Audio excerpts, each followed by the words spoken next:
what do you say about the patients that have an endocannabinoid deficiency?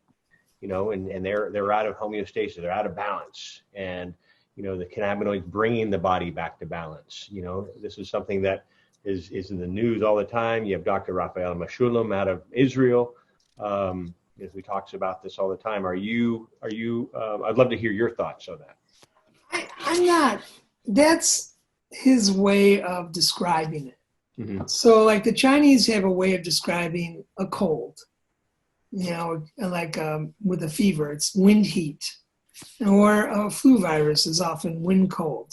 So it's his way of describing, but it's not the way that I don't really like that description, because it says like that should be a component. The cannabinoids should be a component of your everyday life. And yes, that is a plant that has value, but there are other things that can. We still have things to find out about this endocannabinoid system.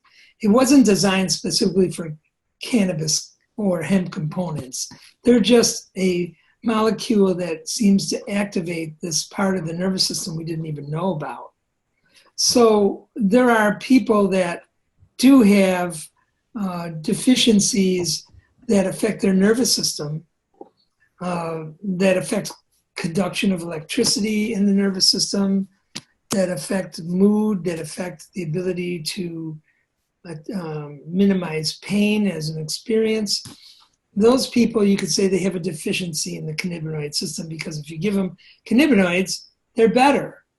But we have yet to find out all the things in the world that actually activate the system. It's not proprietary to the cannabinoids. So that's my response. And then there is the other end of the spectrum on THC, which is a cannabinoid.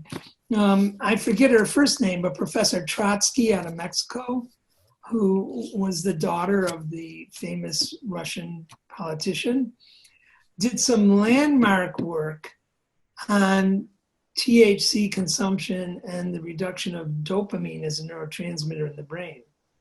And you see that in people that consume too much.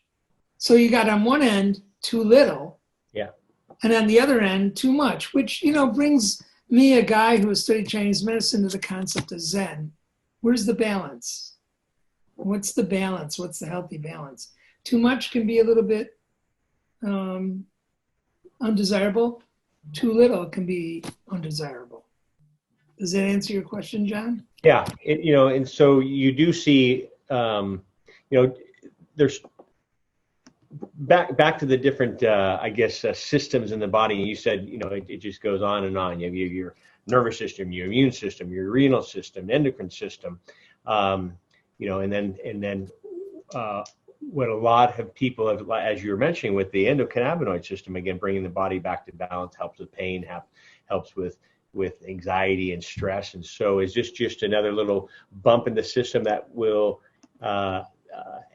help with those types? Is that what you're looking at it? Because it's like receptors that we really didn't know about, a system of receptors.